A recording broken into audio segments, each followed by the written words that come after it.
Good evening to all of you all. I'm happy to be here talking about today's budget.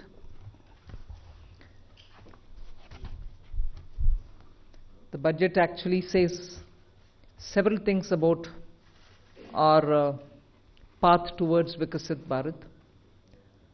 It has invested in agriculture. It has certainly looked at rural prosperity, focuses on urban development, particularly looking at urban workers, and continues to lay emphasis on reforms. 6 specified sectors have been identified, and I spoke about it in the budget. Sectors in which we will continue our reform agenda. All this, even as we have continuously been engaged with the stakeholders, and interest of education and health has been prioritized. When we are talking about education, from a child in a daycare center, portion for women, lactating mothers, till the level of getting skilling done, and also for artificial intelligence and digital reading material for students and in school and colleges. Every aspect of education and bringing in that dimension which is so critical for health. Daycare, cancer centers, and making sure more medical seats are available. These are kind of things with which I'm trying to highlight. The approach in this budget has been pointed on areas which definitely need immediate intervention, outlays, and action along with the states. So Vikasit Bharat is not just being described. I've given you also what we mean by Vikasit Bharat, or what is it that we expect to achieve for Vikasit Bharat. So this budget actually has given you several things on which you can understand how this economy is being planned to take forward a route towards Vikasit Bharat.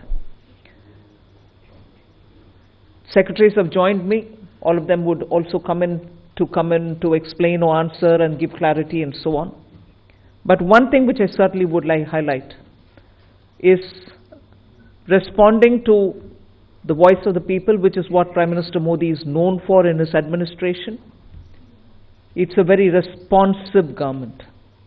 And as a result, the income tax simplification, which I announced in July, is already completed in its works, and we shall bring the bill in the next week. So the income tax simplification, about which in July budget I have gone in detail to say, the work is completed within 6 months is what I said. Within 6 months we've brought the bill. It will be coming into the parliament next week. So if we are talking of reform, inclusive of taxation, the work is done. This budget also speaks about rationalization in customs. Tariffs are being brought down, tariffs are being simplified, and also the basket which consisted of so many different tariffs for so many different commodities are now reduced. 8 were taken off earlier, 8 has been taken off now. So whatever remains now, 7 I think remains, and that is all about India's tariff picture. So the usual narrative which goes on, saying is India being too heavy on tariffs? No, you find that we've drastically reduced and also simplified. So this budget has so many things for all of us to talk about. The more important thing about agriculture, which performed very well during COVID and which has contributed to India's food security. The proposals which are mentioned in this budget actually talk about everything to do with beach to bazaar, literally from the stage of seeds, hybrid seeds, climate resilient seeds, seeds which can give greater output, seeds which are going to be high yielding, all this together to the final point of India becoming the world's food basket. That's the definition I put in when I was talking about Vikasit Bharat. So we are making sure that India's agriculture gets the support across the board, whether it is on seeds, whether it is for skilling the farmers, whether it is rural prosperity, whether it is going to have agriculture and allied industries being set up in rural areas, and whether it is going to be farmers getting better and more loan with interest subvention, not just farmers, fishermen, and also dairy, meaning animal husbandry. So the picture for rural development and the picture for supporting agriculture is across the board, and that has been narrated.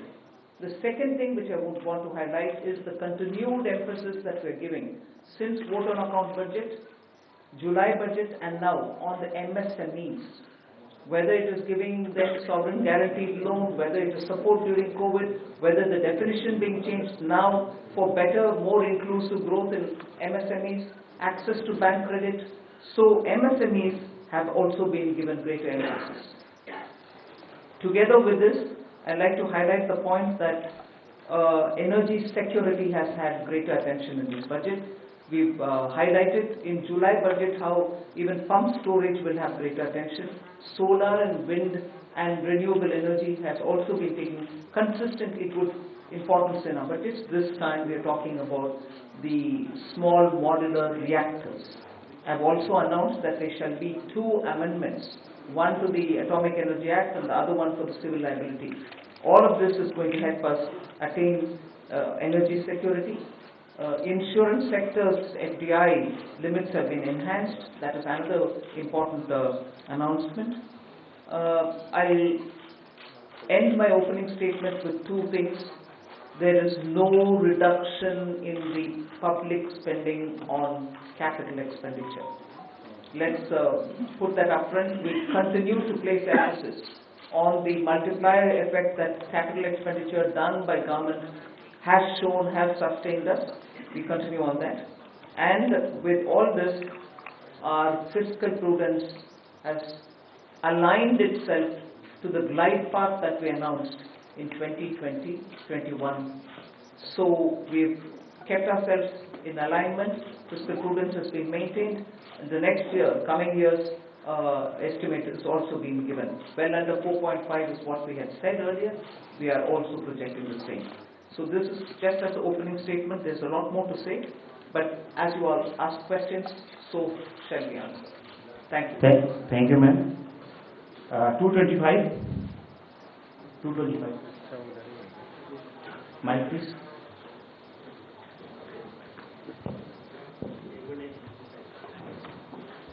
Ma'am, this is Srini Chaudhary from NDTV Profit. I just wanted to understand, ma'am,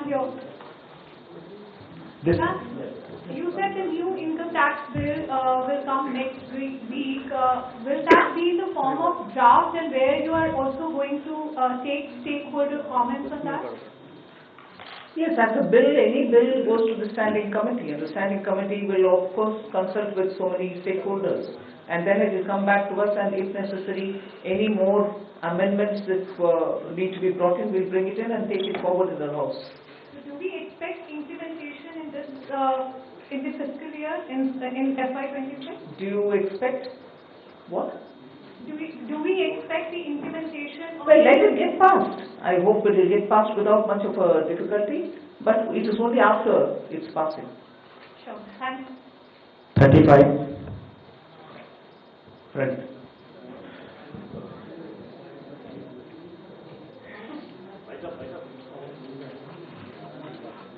Ma'am, Timsi Jaipuria, this side from CNBC TV 18.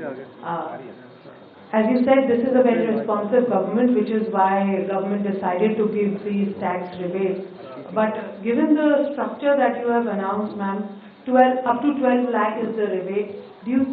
Any reason why this rebate has been hiked from 7 to 12 lakh? Is it that the incomes or salaries were not growing up to the mark, which is why government thought that this rebate needs to be given? And also, how do you make up for this 1 lakh crore of revenue loss? Will it not impact the budget estimates? Where will you get this money from?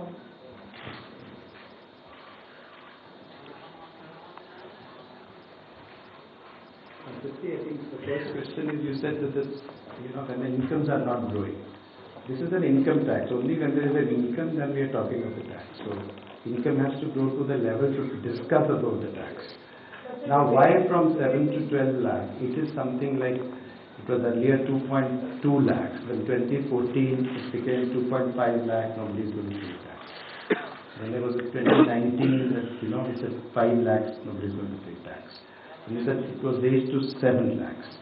And now it's being raised to 12 lakhs. So this is a perception that the government feels that, on the average 1 lakh per month, if you have, then you need not pay tax, which means that, we are doing it in two ways. One is we are reducing the slab rates.